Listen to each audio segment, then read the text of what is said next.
আজ আমরা শিখব চক্রাসন। নামটা শুনেই বুঝতে পারছো চক্রের মতন হবে। মনীষা চলো চক্রাসন করে দেখাও।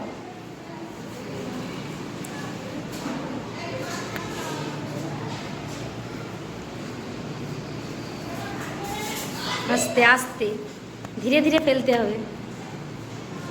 আর একটু পায়ের গোড়ালিগুলো কাছাকাছি আনতে হতো, এতটা ফাঁক রাখা যাবে না, ঠিক আছে? হ্যাঁ ব্যাস।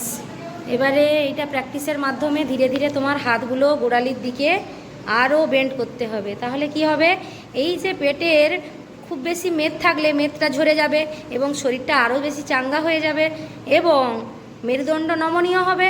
আগের মতনও পেশি, শরীরের সমস্ত অঙ্গ প্রত্যঙ্গ আরও সুন্দর, নমনীয়, শক্তিশালী হয়ে উঠবে। প্রত্যেক ব্যায়ামে আমাদের কি হয়, মন চঞ্চল থাকলে ব্যায়াম করলে মনের চঞ্চলতা কমে যায়। খুব ভালো হয়েছে, কিন্তু তুমি কি একা একা উঠতে পারবে ব্যায়ামটাতে? দেখো চেষ্টা করো যদি উঠতে পারো। আস্তে আস্তে আস্তে, বাহ, ভেরি গুড, খুব ভালো হয়েছে। চলো নমস্কার করে দাও সবাইকে। ব্যাস, টাটা।